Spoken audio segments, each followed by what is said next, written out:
साथ हैं जी डॉक्टर अशरफ निज़ामी, मरकजी सदर इलेक्ट पीएम है, और उनके साथ हैं जी doctor Afzal Hussain, orthopaedic surgeon है ये भी, और केकेटी चीफ कंसल्टेंट भी हैं।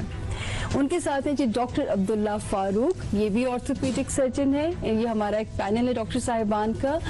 हम लोग चाहेंगे कि हम एक छोटा सा पैकेज तैयार किया है इस बीमारी के मुतालिक। पहले आपको वो पैकेज दिखा दें, उसके बाद फिर हम इस गुफ्तगू का आगाज करेंगे। जी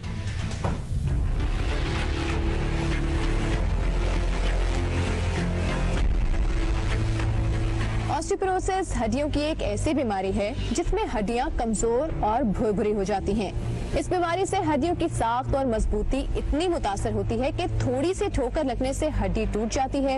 ऑस्टियोपोरोसिस मर्दों की निस्बत औरतों में ज्यादा पाई जाती है। एक सर्वे के मुताबिक दुनिया भर में हर घंटे के दौरान ऑस्टियोपोरोसिस की वजह से 1000 फ्रैक्चर होते हैं। इस बीमारी की वजह से ज्यादातर फ्रैक्चर रीढ़ की हड्डी, कूल्हों और कलाइयों के होते हैं। ऑस्टियोपोरोसिस की तशखीस अल्ट्रासाउंड या स्पेशल एक्सरे मशीन से की जा सकती है। बढ़ती हुई उम्र, जिनसी हार्मोन्स की कमी, तंबाकू नोशी, शराब नोशी, विटामिन डी की कमी, परेशानी और गैर मुतवाज़िन खुराक ऑस्टियोपोरोसिस की बुनियादी वजूहात हैं। ऑस्टियोपोरोसिस के मरीज की हड्डियां इस हद तक कमजोर हो जाती हैं कि मामूली खांसी या छींक से भी फ्रैक्चर हो सकता है।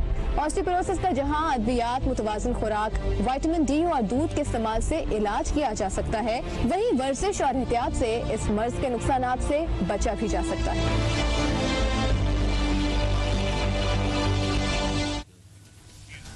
जी नाजरीन, आप लोगों ने पैकेज देखा। एक ऐसी बीमारी जो कि अब बहुत तेज़ी से बढ़ रही है। पहले तो कभी कभी सुना करते थे इस चीज़ों के बारे में, और जो है अब तो एक जो ख़तरनाक बात जो आप लोगों ने सुनी कि दुनिया भर में 1 घंटे के अंदर 1000 फ्रैक्चर्स होते हैं जो कि ऑस्टियोपोरोसिस की वजह से होते हैं।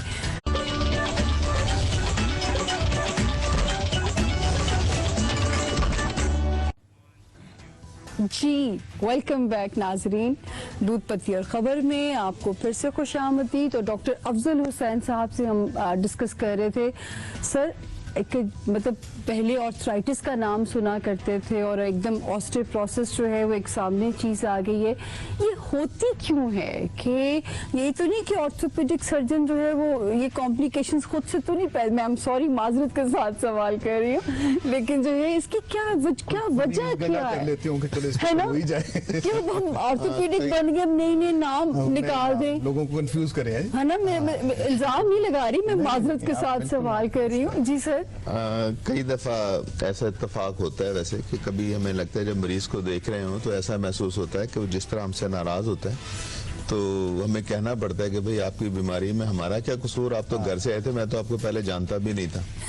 तो ऐसा ही है कि बीमारी तो आ जाती है, किसी की ऑप्शन नहीं है, ना ही कोई चाहता है कि वो बीमार हो जाए, लेकिन बहुत सारी ऐसी चीज़ें होती हैं जो हमारे रूटीन का हिस्सा होती हैं और जो हम अनजाने में बीमारी की तरफ बढ़ रहे होते हैं और हमें पता नहीं होता। तो यहाँ पर भी ऑस्टियोपोरोसिस में भी ये बात बड़ी ज़्यादा सच साबित होती है। कहने को तो ये है कि ऑस्टियोपोरोसिस बुढ़ापे की बीमारी है, अब ऐसा नहीं है। औरतों में 50 साल के बाद और मर्दों में 70 साल के बाद। के साथ डॉक्टर साहब, हमारा जो मेकअप आर्टिस्ट है सिकंदर बच्चा, यंग बॉय, वो क्योंकि हेवी ब्लो ड्राई से हमारे बाल ब्लो ड्राई करता है, आए दिन मैं देखती हूँ उसके हाथ पे पट्टी बंधी हुई होती है, आए दिन ये उसकी ये कलाई, और जैसे हमने सुना पैकेज में भी कि कलाई, ये हिप बोन और यहाँ से शुरू होता है, तो ये बच्चे उसको भी नहीं, उसको हम ऑस्टियोपोरोसिस तो नहीं कहेंगे, लेकिन ये तो नहीं, कोई और वजह होगी। हर दर्द ऑस्टियोपोरोसिस नहीं है। ओवर एक्सर्शन, हर दर्द ऑस्टियोपोरोसिस नहीं होता। तो मैं जो आपको बताना जा रहा था कि अगर हम ये कहते हैं कि बुढ़ापे की बीमारी है, लेकिन इसकी जो तैयारी हम करते हैं, तैयारी तो नहीं करते लेकिन अनजाने में जो तैयारी करते हैं, ठीक है, वो तैयारी हमारी जो बचपन से स्टार्ट हो जाती है। अब मैं आपको ये बताऊं कि बचपन प्रेगनेंसी जो है वही प्रेगनेंसी से भी पहले, बिल्कुल प्रेगनेंसी से भी पहले, अभी आपके जो बच्चे हैं छोटे, मैं अब आप 5 साल की उम्र से अगर मैं शुरू कर दूं तो हमने कार्बोनेटेड ड्रिंक्स को अपने रूटीन का हिस्सा बनाया हुआ है, हमने जंक फूड को अपने रूटीन का हिस्सा बनाया हुआ है। इवन आप बच्चों को डाइट भी वो देती हैं कि उनको चबाना ना पड़े, जिससे उनके दांतों में भी जान बिल्कुल नहीं होती। और ये वो भी पिछले पूरा एक bone पिछले दौर system में में गंडेरियां मुख्य खाना और हड्डियों को चबाने वाला सिस्टम तो अब कहीं नजर नहीं आता। बच्चे तो बड़े नाजुक हैं, वो बिल्कुल आपको नरम गिजा आप उनको देते हैं, यहाँ तक कि वो जवान भी हो जाए तो उनको नरम गिजा ही खाने की आदत होती है। कस्टर्ड खाएंगे, पिज़्ज़े खाएंगे, इस बड़ी तरह की सॉलिड चीज़। बात डॉक्टर साहब आपने की है कि मेरा ख्याल है यहाँ से बिगनिंग करें छोटे बच्चों जी से हाँ। कि एटलीस्ट उन्हें कि हम जब हम देखते थे चबाने का मौका हड्डियां दें दी आप। जाती थी कि चबाए बच्चा जो है, अब जी। उनके मुंह में टीदर डाल दिए जाते हैं। जी, तो उसमें ऐसे है कि वहां से ये काम स्टार्ट होता है। सबसे पहले डाइट। मैं अगर आपको एक ओवरव्यू देना चाहूँ बीमारियों का, किसी भी बीमारी का, ऑस्टियोपोरोसिस पे भी हम बात करते हैं, लेकिन ऑस्टियोपोरोसिस से कोई अलग बीमारी नहीं है। ठीक है। 3 चीजें इंसान की जिंदगी पर अफेक्ट करती हैं बेसिकली, ओके, अगर आप देखें। पहली चीज है उसकी डाइट, डाइट, दूसरी चीज है उसकी नींद, नींद का पूरा होना। नींद, ओके और तीसरी चीज है उसके पोस्चर्स, ओके, उसका रहन सहन, उसकी एक्टिविटीज, उसकी एक्सरसाइजेस। तो ये 3 मेजर चीजें हैं जो इंसान के जिस्म पर असरअंदाज होती अच्छा डॉक्टर साहब, डाइट भी समझ आ गई, नींद का पूरा करना भी समझ आ गया, पोस्चर्स का कैसे ख्याल रखा जाएगा? देखिए, पोस्चर्स में तो ये है कि आप जब तक पोस्चर्स जो है वो उनकी इंपॉर्टेंस इस तरह बनती है कि अगर आपके पोस्चर्स ठीक नहीं है तो आप अपने मसल्स को, अपने जॉइंट्स को डैमेज करते हैं, और उस डैमेज करने से आपको पेन्स होती है। जैसे अभी आप एक मिसाल मुझे दे रही थी कि एक यंग लड़के में कलाई की दर्द होती है, हर रोज वो आपको बैंड लगाया हुआ नजर आ रहा होता है, तो वो उसके पोस्चर्स खराब होते हैं, जिसके बाद पेन्स होती हैं। पेन्स क्या करती हैं कि बंदे को और इनएक्टिविटी की तरफ ले जाती हैं। ठीक है, जो एक्टिव होगा वो अपनी एक्टिविटीज को रिस्ट्रिक्ट करना शुरू कर देगा, बॉडी पे स्ट्रेसेस को कम करना शुरू कर देगा। ठीक है, और जब स्ट्रेसेस नहीं होंगे तो बोन्स वीक होंगी। ओके, देखिए, इंसान बॉडी बिल्डर या एथलीट कब बनता है? वो तभी बनेगा जब वो अपनी एक्सरसाइजेस करता है, अपने मसल्स को बिल्ड करता है, वो स्ट्रांग हो जाता है। तो जैसे अभी डॉक्टर साहब ने आपको बताया था कि हड्डियों का भुरभुरापन, कद छोटा हो जाता है, हड्डी घिस जाती है, हड्डी के मुसलसल एक रीमॉडलिंग का प्रोसेस जिसमें बनना और उसका सेलों का डेड होना और फिर उसका रिप्लेस होना। डॉक्टर साहब, तो लोगों ये को जो अमल कहना है, चाहेंगे कि जो पोस्चर्स की बात आपने की कि डाइट के साथ नींद और फिर नींद के साथ वर्जिश का ख्याल रखें। वर्जिश का ख्याल रखें, अपने उठने बैठने का ख्याल रखें, अपनी गर्दन को तिरछा मत करें, गर्दन को सीधा रखें, कमर को सीधा रखें, जो भी काम करें अपने पोस्चर्स को अलर्ट रखें। ये जो आजकल हम लैपटॉप्स पे यूं जी, बेंड बेड पे होके हम बैठे अपने जाना लैपटॉप यूज और कर रहे हैं, लेट के हम मोबाइल फोन कर रहे हैं, वीडियो गेम्स हम बहुत ज्यादा खेल Exactly, रहे हर हैं, वक्त जिसमें जो है- गर्दन को इंतहाई तिरछा रखते हैं। और उसका रिजल्ट क्या होता है कि उसका रिजल्ट होता है कि जिस्म के मुख्तलिफ हिस्सों में दर्दों का आगाज हो जाता है, जोड़ों की तकलीफ शुरू हो जाती है। जोड़ों की तकलीफ शुरू होती है तो फिर आप अपनी एक्सरसाइज छोड़ देंगे, इवन चलना छोड़ देंगे, इवन झुकना छोड़ देंगे। ठीक है, तो वो इससे फिर एक और आपको बड़ा भी अफसर के मतलब डाइट का, चूंकि डॉक्टर साहब फरमा रहे हैं, तो इसमें ये जो अभी एक नया फैशन आ गया ना जी, बिल्कुल मैंने पतली पतंग होना, पर्टिकुलरली खवातीन के अंदर या बच्चियों के अंदर, Zero size भी। ये सबसे बड़ा इम्पैक्ट है सोशली, जो कि आज हमारे मुआशरे के अंदर ये गलत है। एक नॉर्मल, नॉट आई से कि मोटा या बल्कि होना, लेकिन स्मार्टनेस होने के लिए, डॉक्टर अफसर विल एग्री इस चीज के लिए, ये सबसे बड़ा है कि हमें फैट की भी जरूरत है अपनी ग्रूमिंग के लिए, अपने मसल्स को भी ठीक रखने के ऑयल लिए, का होना और जरूरी certainly है कि बॉडी उसके साथ ये के सारी जो में। चीजें, ये मैं समझता हूँ कि बड़ा देखिए, जरूरी हम है कि इसका अब डाइट की अगर हम बात करें, दूध को हम कहते हैं मुकम्मल ग़िज़ा। अब मुकम्मल ग़िज़ा की बाय डेफिनेशन ये कि आपको एज अ होल वो ले लेना चाहिए। ठीक है, अब वो मुकम्मल ग़िज़ा में आप वो दूध में भी आपने मॉडिफिकेशन स्टार्ट कर दी। ठीक है, आप उसकी कहते हैं, हर लड़की कहती है जी इसकी बलाई निकाल के मैं दूध पीऊं, हाँ जी। स्किम्ड मिल्क के Skimmed milk वो में पीऊं मैं। हाँ। तो ये चीजें जो है, आप एक नॉर्मल डाइट को एबनॉर्मल बना रहे हैं खुद से। दूध का काम सिर्फ कैल्शियम देना ही नहीं है, दूध एक कंप्लीट डाइट है। कंप्लीट डाइट से मुराद ये होती है, जैसे डॉक्टर साहब फरमा रहे हैं कि उसमें फैट्स भी होंगे, उसमें प्रोटीन्स भी होंगी, उसमें कार्बोहाइड्रेट्स भी होंगे, उसमें मिनरल्स भी होंगे, उसमें विटामिन्स भी होंगे, और उसमें एडिक्वेट क्वांटिटी ऑफ वाटर भी होगा। ये सारी चीजें इंसानी जिस्म के लिए जरूरी हैं, और इसको प्रॉपर प्रोपोर्शन के अंदर रखना ही उसको गुड डाइट कहा जाता है। ओके, हमारी वो एक बात ये है। उनके लिए जो सेहतमंद लोग हैं, डज नॉट मीन कि जो बीमार हैं या दिल की बीमारियों के अंदर है या उनके और इश्यूज हैं, और उनको डॉक्टर साहब कार्डियोलॉजिस्ट कहते हैं कि ऊपर से हाँ, बलाई अभी उठा के भी डॉक्टर करें। फरजीन हमारे तो हमारी साथ वजह आती से है, कि जो जी कि अफजल साहब ने डाइटिशियन कहा था है। कि जी पूरा लो तो लिहाजा उस ये दिन उन्होंने यहाँ पे डाइटिशियन है डॉक्टर फरजीन आती हैं हमारे साथ, उन्होंने कहा कि 3 मरतबा दूध पिए एक दिन में, वो डाइट के साथ ही रिकमेंड करती हैं कि 3 मरतबा दूध का गिलास होना चाहिए आपके इंटेक। लेकिन डॉक्टर साहब ये 3 दफा दूध तो उनके लिए जी जिन बेचारे जो अफोर्ड करते भी हैं। कर सकते मैं आपसे एक मतलब होना लाइट टोन कि एक वो आप जैसे सियाने लोग जाते हैं ना गांव के अंदर देहात में कि सेफ ड्रिंकिंग वाटर के पानी से बड़ी बीमारियां होती हैं, तो वो दर्स दे रहे होते हैं कि पानी पीने के लिए इसको उबाल के पिए तो उसमें तो एक मेरे जैसा सीधा बंदा बैठा होता है, वो कहता है जी डॉक्टर साहब जी एडे पैसे होते हैं ऐसी घर रोटी ना पका लिया करिए। So this is what we have in our country के हमारे पास गुर्बत के साथ वो 3 दफा दूध बड़ी अच्छी बात है, लेकिन ये जी दूध की बिल वहाँ गवालों वाले दूध की बिल की हम बात कर रहे हैं। सोशल हमारे यहाँ डॉक्टर फारूक अब्दुल्ला से भी हम इसी बात को डॉक्टर साहब बढ़ाएंगे कि आप क्या रिकमेंड करेंगे इन चीजों के साथ। मैं आपको इसका थोड़ी सी बैकग्राउंड में लेके जाता हूँ। ठीक है कि जैसे कहते हैं ना कि बंदे ने दुनिया में रहना तो बैंक भर लें अपने, हर कोई यही करता है कि आज मैं पैसे जोड़ता जाऊं। जान है तो जहान है जी, वो आपको बता रहा हूँ। असल में हमारी बॉडी जो है ना वो एक 20 से 30 साल की जो उम्र होती है ना, इसको हम मेडिकल लैंग्वेज में कहते हैं पीक बोन मैस, यानी कि आपकी बोन बढ़ती जाती है बढ़ती जाती है बढ़ती जाती है। ठीक है, जैसे कहना कि बैंक भर लें तो आखिरी उम्र में काम आएगा। एग्जैक्टली यही है। अगर आप 30 साल तक अच्छी खुराक खाएंगे, वर्जिश करेंगे, अपनी डाइट का ख्याल रखेंगे, तो ये भी एक बैंक है, ये आपका बैंक है, ये आपका पर्सनल बैंक है, आपकी इन्वेस्टमेंट है बॉडी की। हाँ जी। जो इसको मजबूत रखेगा उसकी बाकी उम्र भी अच्छी गुजरेगी। डॉक्टर साहब छोटी सी ब्रेक लेनी पड़ी, मजबूरी कान में आमद हुई है ऊपर से, इसके बाद बाकी और आपने हेडलाइन सुननी है। इतना अहम मौजू है, डॉक्टर साहब ने कहा है कि पोलियो से भी ज्यादा एक अहम मौजू है, ये तो जाना कहीं नहीं है। हम छोटी सी ब्रेक के बाद अभी वापस आते हैं जी।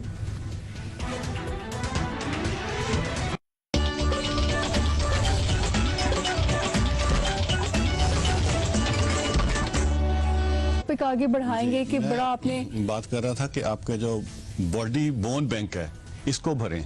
ठीक है, इसमें जितनी आप कैल्शियम डालेंगे, जितनी अच्छी खुराक रखेंगे, उतनी आपकी हड्डियां मजबूत रहेंगे।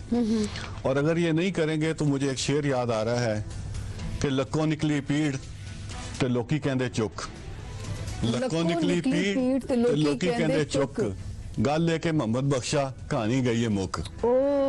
जब बैंक खाली हो जाएगा ना तो कहानी मुक जाएगी। सच्ची। इसलिए आपने अपनी जो खुराक को अच्छा रखना है। खुराक के साथ साथ दूसरी जो बात है आपने एक सेकंड के लिए, ये जो चुक है ये मसल से रिलेटेड है कि ये भी ऑस्टियोपोरोसिस की कोई बिगिनिंग है? ये इसमें जब और चीज वीकनेस होती है ना। अच्छा वैसे पूछ रही हूं। हाँ, पर सर रहता है ना ये इशू, इसलिए चुक जो कमर में पड़ती है वो कंधे में नहीं। चुक वाली कमर जो तो मैंने इसलिए बताया कि वो जब बोन बैंक नहीं होगा तो फ्रैक्चर भी हो जाता है, इसमें हड्डियों के फ्रैक्चर होने शुरू हो जाते हैं। इसमें जो ऑस्टियोपोरोसिस में सबसे ज्यादा कॉमन बोन फ्रैक्चर होती है आपकी वर्टिब्रा की, जैसे निजामी साहब ने बात की माइक्रो फ्रैक्चर होते हैं, वो आहिस्ता आहिस्ता बढ़ते जाते हैं। ऐसे ही हिप बोन में फ्रैक्चर हो जाता है, रिस्ट में फ्रैक्चर हो जाते हैं। ये कॉमन 3 फ्रैक्चर हैं जो कि ऑस्टियोपोरोसिस में हो जाते हैं। तो इसके अलावा मैं ये कह रहा था कि जब आप अच्छी खुराक खाएंगे जिसमें आपका दूध शामिल है, फिश शामिल है, मीट शामिल है, और इसके अलावा आप दूसरी अहम चीज है वर्जिश। जो वर्जिश नहीं करेगा, कहते हैं no pain no gain except weight gain. वजन ही बढ़ाते जाएंगे, बैठ जाएंगे, मोटापा होता जाएगा। अच्छा डॉक्टर साहब, ये जो ऑस्टियोपोरोसिस है और आर्थराइटिस है, ये क्या एक चीज ही है या कोई फर्क इनमें है? नहीं, ये दोनों मुख्तलिफ चीजें हैं। आर्थराइटिस और चीज है और ऑस्टियोपोरोसिस और चीज है। ऑस्टियोपोरोसिस में ये होता है कि आपकी हड्डियां वीक से वीक होना शुरू हो जाती हैं, उनमें से कैल्शियम कम होता जा रहा है। जैसे एक भुरभुरापन कहते हैं ना, जैसे एक रस कमजोर सा हो जाता है, वो आप उस तरह का समझे, उसमें कैविटी बनती जाती है, टूटने का चांस बढ़ जाता है। और दूसरा जिक्र मैं कर रहा था वर्जिश का। ठीक है, इसमें जो वर्जिश आप कहते हैं ना कि वेट बेयरिंग वर्जिश, जिसमें वॉकिंग भी आती है, आपकी स्ट्रेसफुल कंडीशन भी आती है, जो वर्जिश करेगा उसकी हड्डियां और मजबूत होंगी। हमारी मेडिकल बुक्स में एक लॉ कहा जाता है जो कहते हैं वुल्फ लॉ। ठीक है, कहते हैं आप हड्डी पे जितना जोर डालेंगे ना उतनी ही वो मजबूत होगी। जितना वजन डालेंगे उस हड्डी पे उतनी ही मजबूत होगी। इसको आप अपनी नॉर्मल लाइफ में भी ले सकते हैं, इसको अपनी नॉर्मल लाइफ में भी ले सकते हैं कि जो बंदा देखे लेबर है, जितना मजबूत है उतना वो सारी उम्र सही चलता रहता है। बिल्कुल। जो स्ट्रेसफुल वजन उठाता है, काम करता है, भागता दौड़ता है, उसको देखें आप 70-80 साल में भी वो आप काम कर रहा होता है। और जो लोग आराम से बैठे रहते हैं, कुर्सियों पे बैठते हैं, हरकत नहीं करते, वर्जिश नहीं करते, वो 50 साल के बाद ही आप देखें उन्हें बुढ़ापा तारी होना शुरू हो जाता है। सच बात। उसकी वजह यह कि जब हड्डियां कमजोर हो गई तो पूरी बॉडी कमजोर हो गई, फ्रैक्चर होने शुरू हो जाते हैं। तो इसके बचाव के लिए सबसे अहम बात, आप खुराक में अच्छी खुराक भी इस्तेमाल करें।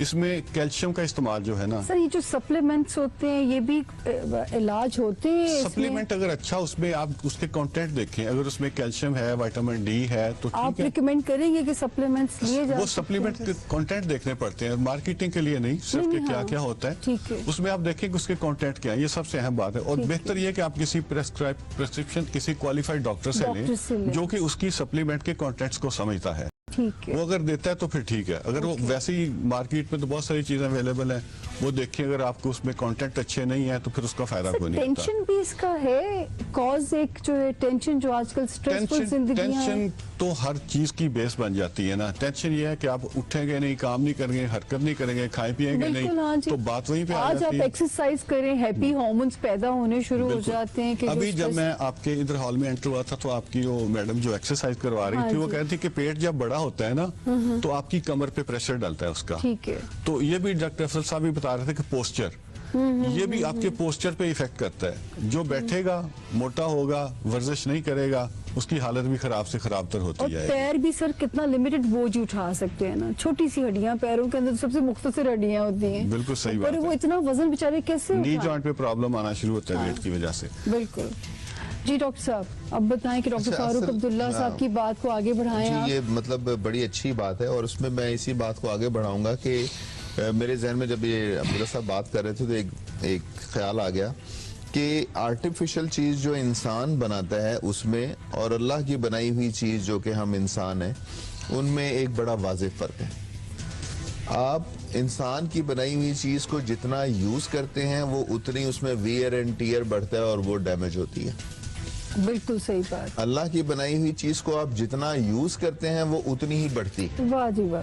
जैसे कहते हैं ना कि जितना शुक्राना अदा करोगे नेमतों में इजाफा होता हाँ है। जी, ये अब आपका मसल है, आपके मसल से अगर आप खाली बाजू हिलाएंगे तो उसकी एक गर्थ बनेगी, एक स्ट्रेंथ आएगी। उसी में अगर आप 2 किलो वेट उठा के उससे एक्सरसाइज करेंगे तो उससे ज्यादा बनेगी। 20 किलो उठा लेंगे तो वो उससे भी ज्यादा बनेगी। बड़ी वैलिड बात की है आपने कि अल्लाह की बनाई हुई चीज को जितना इस्तेमाल करेंगे स्ट्रेंथन उतना ही होते बढ़ेगी। और जाएंगे। हाँ। यहाँ से मैं एक और चीज लिंक करना चाहूंगा कि जो हमारी खवातीन जैसे ही 40-50 तक पहुंचती हैं या बहू आ जाती है या फिर बेटी जवान हो जाती है तो वो फिर रिटायरमेंट की एज की तरफ जाना शुरू हो जाती हैं। वो अपने आप को कामकाज से हटाकर और आराम पसंद होना शुरू हो जाती हैं। उनका बेड हर वक्त तैयार होता है, बेड पे वो मौजूद होती हैं। तो वो एक बहुत बड़ी अच्छा वैसे वजह डॉक्टर साहब ये हाई रिस्क पे कौन लोग होते हैं इसमें? हाई रिस्क पे ये है कि उसके बड़े मल्टीपल फैक्टर्स। वो फिर वही पहली बात तो डाइट पर आएगी कि डाइट में वो लोग जो कि ज्यादा फैटी है, जिनमें मसल मास कम है, जिसमें बोन मास कम है, वो हाई रिस्क हैं। फिर इसके साथ ऐसे लोग जो कि जिनकी डाइट ठीक नहीं है, कैल्शियम नहीं ली, तो ये बच्चे क्यों ज्यादा कहा जाता पैदा है हो डॉक्टर गए। साहब कि खवातीन ज्यादा हाई जी रिस्क वो हैं? इसलिए कि खवातीन में मैं समझता हूँ कि एक जो बहुत बड़ा स्ट्रेस है, फिजियोलॉजिकल स्ट्रेस, वो बच्चों का होना है। अगर वो जी। किसी भी लाहौर शहर में गुलबर्ग में हाँ इतने जी। बड़े बड़े नाम है, किसी भी डॉक्टर ऑर्थोपेडिक अफजल सर्जन से हुसैन साहब कंसल्ट आपके करें तो लिए एक अच्छा सवाल है जी। नवाज है मस्कत से, उन्होंने सवाल किया जी घुटनों में दर्द है और जॉइंट गैप वो जो है वो कोई जो भी इशू उनका बना हुआ है, इसका इलाज क्या है? मेडिसिन है या वर्जिश है? देखिए, मेडिसिन को तो मैं इलाज मानता ही नहीं हूँ। उसकी रीजन ये है कि घुटनों में दर्द का उनको पता लगा जब उनको पेन हुई तो तभी घुटनों की तकलीफ का उनको एहसास हुआ। अच्छा लेकिन कता पेन- कलामी जी, जी। माफ, ये जो बहुत जब हम नमाज, मैंने अक्सर नमाजियों में बहुत जल्दी इशू देखा है राइज होता हुआ, फिर बैठ के नमाज की नौबत आ जाती है। ये उठना बैठना, लोग कहते हैं जी ये गैप कुछ वो जो होता है कोई एक पे नहीं क्या कोई चीज होती है वो कम होती जाती है जितना आप उसे इस्तेमाल करें, क्या ये चीज भी होती है डॉक्टर जी, साहब? असल में यही है कि कार्टिलेज जहाँ पे जॉइंट की मूवमेंट होती है वहां पर एक बहुत मुलायम नरम हड्डी होती है, हड्डी के किनारे के ऊपर जहाँ जोड़ बनता है, तो उसको बेसिकली डैमेज शुरू हो जाता है। कार्टिलेज डैमेज होता है। कार्टिलेज जो होती है जब वो डैमेज होती है तो आप एक्सरे में देखते हैं कि जॉइंट स्पेस कम हो जाती है ठीक। और वो जो नॉर्मल स्पेस होती है उससे नीचे और हड्डियों में आपस में रगड़ पैदा होनी शुरू हो जाती है। उस रगड़ से फिर उसको हम आर्थराइटिस कहते हैं और ये इनिशियल स्टेजेस पे तो एक्सरे में ठीक नजर आता आप है। क्या मेडिसिन नहीं, आप कहेंगे कि वर्जिश से पहले इसको जी क्यों बिल्कुल करें? बिल्कुल, मैं समझता हूँ कि पेन जो है ये कुदरत का एक तोहफा है जी, जी। जो आपको ये इंडिकेशन देती है कि यहाँ मसला है और उस मसले को आप ठीक रखिए। ओके, अगर आपने उस मसले को ठीक किए बगैर सिर्फ पेन किलर खा के उस पेन को महसूस करना बंद कर दिया ठीक है। तो आपने कुदरत ने जो आपको एक सिग्नल, एक प्रोटेक्टिव मैकेनिज्म दिया हुआ था, आपने उसको जी। नलिफाई कर दिया। अच्छा जी, डॉक्टर अब्दुल्ला फारूक साहब आपसे एक सवाल है जी। उम्मे कुलसूम है जी बहरीन से, ये हमें 7 सवाल आ रहे हैं आपके लिए। वो कहती हैं कि डॉक्टर कहते हैं कि जी कैल्शियम का इस्तेमाल बढ़ाओ, अब उसकी कोई मिकदार जो आप सजेस्ट करना चाहें कि किसी मिकदार में लेना चाहिए कैल्शियम या? इसकी जो नॉर्मली डोज होती है तकरीबन 1000 to 1200 मिलीग्राम, ठीक है। 1200 मिलीग्राम डेली इसकी रिक्वायरमेंट है बॉडी की डेली, ठीक है। और इसी के मुताबिक इसको लेना चाहिए। और तो बाकी एक जो दूध के गिलास में कितना कैल्शियम है सर? इसमें तकरीबन 300-400 तक आ ही जाता है। अच्छा, तो लेकिन मगर अगर वही कि दूध तीन में बाकी और भी तो चीजें दूध के अलावा हर सब ये भी कहते हैं कि दही में ज्यादा बिल्कुल ऐसे ही है। आप दूध ये से- दूध योगर्ट इसमें लेते देख हैं, आप लें, मिल्क लेते हैं, दूध भी है, दही में भी है, ये जो चीज वगैरह होता है उसमें भी चीज है, के अंदर जितनी मिल्क बड़ा- प्रोडक्ट है सब में होता है। अच्छा, उसके अलावा अंडे में भी बेहतरीन अंडे में source mainly- यही है हाँ, जो मिल्क प्रोडक्ट्स है, जितनी बिल्कुल भी जो है। बिल्कुल मिल्क प्रोडक्ट। और सर अंडे में है इसके उस- कैल्शियम? जी बिल्कुल। उसमें भी है। इसके अलावा ये जो सेसमी सीड होते हैं, तिल है, इनमें भी कैल्शियम होता है। अच्छा अच्छा, सस्ती चीजें ढूंढ ढूंढ के सस्ती बताइए। बता आजकल जैसे अभी सर्दियां शुरू हो गई हैं तो आपके जो मूंगफली है, बादाम है, नट्स हैं, Nuts नट्स तो जो सर- आप लेते हैं, सस्ते वाले नट्स हाँ, हैं, सस्ते जरूरी nuts, तो महंगे। मूंगफली में है? मूंगफली में भी है। बिल्कुल है, तो उसमें उम्मे भी कैल्शियम कुलसूम आपको उन्होंने डॉक्टर साहब ने बताया कि आप जो है दूध का गिलास, जितनी भी मिल्क प्रोडक्ट्स हैं, मूंगफली तो सस्ती चीज है, उसमें भी है। और जितने फल आप चबा के खाने वाले फल है ना, जो जी, जी। दांतों से आप काट के फल खाते हैं, ठीक है, जैसे मसलन- सेब है, अच्छा ठीक है तो इसमें भी कैल्शियम है। मतलब हर डॉक्टर, वो ब्रेक फल जो लेनी solid पड़ेगी, है। ब्रेक के बाद वापस आएंगे और आपके और भी सवाल शामिल करेंगे। एक छोटी सी ब्रेक लेनी पड़ रही है, हम यूं गए यूं वापस आए।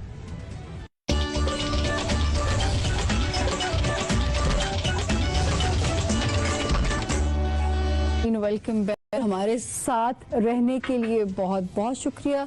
डॉक्टर साहिबान, आपके लिए कॉल है हमारे पास। जी कहाँ से? अच्छा जी, अंबर हैं जी जड़ावाला से। जी अंबर, अस्सलाम वालेकुम। वालेकुम अस्सलाम। कैसे मुझे हैं? डॉक्टर साहब से पूछना था कि जी जी अंबर कमर की पूछिए, पेन के बारे में। आप बोलिए अंबर, वो सुन रहे हैं आपको।